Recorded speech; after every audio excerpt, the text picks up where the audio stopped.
Bonjour tout le monde, bienvenue sur la chaîne Sous les souhaits Ali. Alors, je continue une intervention que j'avais déjà au préalable commencé, dans laquelle j'expliquais quelles étaient les bases de l'entrepreneuriat chrétien dans ma petite expérience. Au vu d'un courrier électronique que j'ai reçu de la part de quelqu'un,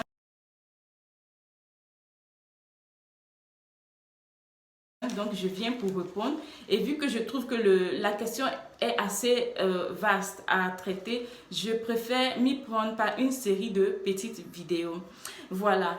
En continuant et parlant de manière plus concrète, il y a d'autres choses en dehors de l'argent qui peuvent être pour toi un frein, et je crois que l'argent devrait être le dernier frein à ton projet. Tu devrais tout d'abord commencer à te demander, alors, y a-t-il quelqu'un en dehors de toi, dans ton entourage, à qui tu peux présenter ta vision, qui va croire en ta vision, ne se laisse que s'investir à titre gratuit dans cette vision, que ce soit en temps, que ce soit en, même si c'est en 5 euros, que ce soit en conseil, je ne sais pas, quelqu'un qui va s'investir pour cela.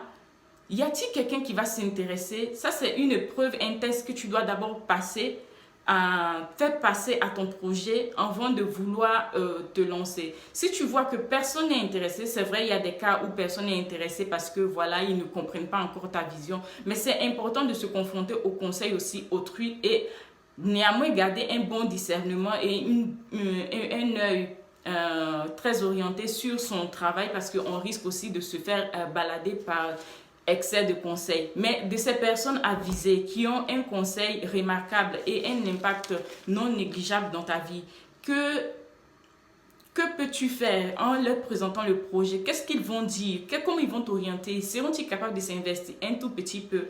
Si ces personnes autour de toi sont capables de mettre la main à la pâte, cela veut dire que ton projet a lieu de subsister.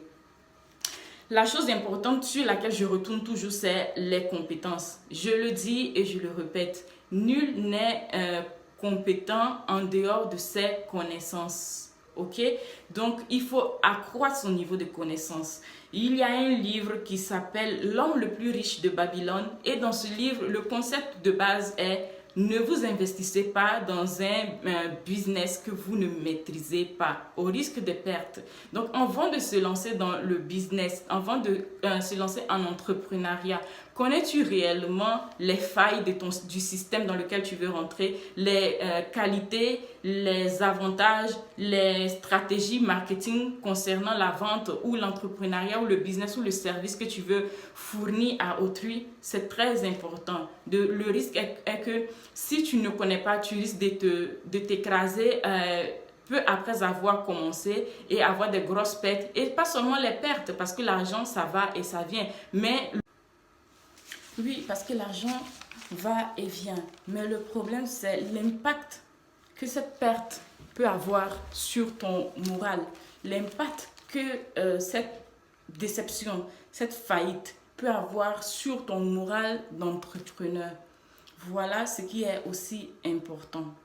Au-delà de cela, je le répète toujours, le succès, la richesse n'est pas simplement une question d'opportunité. C'est une équation qui répond à plusieurs facteurs. Et le facteur clé est la préparation.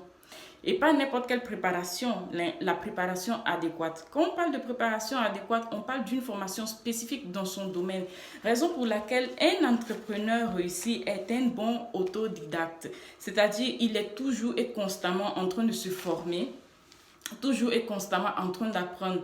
Parce que, comme je l'ai dit, l'apprentissage, l'information et le marketing en général aussi est l'une des industries les plus puissantes qui détiennent le monde. Et pour pouvoir s'en sortir dans un monde où tout court aussi vite, surtout en matière de vente, il faut être un bon autodidacte, il faut savoir se mettre à jour jour après jour, sinon on risque d'être balayé du marché parce que la concurrence est très très très forte. Donc déjà, voir une personne qui veut se lancer en entrepreneuriat par exemple, voilà, et qui n'a pas un minimum de connaissances mathématiques, économiques, marketing, c'est quand même difficile, ok? Si je vois quelqu'un aussi qui veut se lancer, par exemple, en vente, par exemple de mèches, je me suis rendu compte que pour le faire, il faut avoir quand même une connaissance de base d'anglais. D'accord? Si tu ne connais pas le minimum qu'il faut pour communiquer avec un fournisseur, ça sera déjà compliqué. Donc, tout est question de connaissances, compétences et voilà. En dehors de ça, je vois aussi des jeunes qui veulent se lancer en entrepreneuriat qui n'ont pas une maîtrise des outils genre réseaux sociaux, bon ça ok, mais des trucs plus techniques comme des fichiers Excel. Comment pensez-vous gérer donc les entrées et les sorties de votre entreprise? C'est aussi une grosse difficulté. D'accord?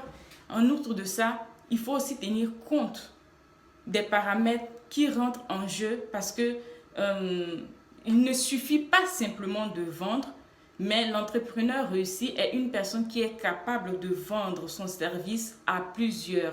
La différence entre le salarié et l'entrepreneur est que le salarié, il vend son service à une seule personne, c'est-à-dire son chef, son patron, son boss, son manager, CEO, ok? Mais le CEO, voire entrepreneur, il vend son service à plusieurs personnes à la fois. Es-tu en mesure de comprendre comment est-ce que vendre ton service à plusieurs personnes à la fois? As-tu visé quels sont les moyens pour mieux communiquer avec le genre de clients que tu recherches? Parce que par exemple, si tu souhaites vendre des chaussures pour jeunes adolescents, il est évident que tu ne peux pas faire la publicité simplement sur les journaux parce que les adolescents d'aujourd'hui, difficile qu'ils lisent les journaux. Donc, il faut cibler voilà, le client et il faut cibler la méthode de communication qui va en fonction avec ton client. Voilà.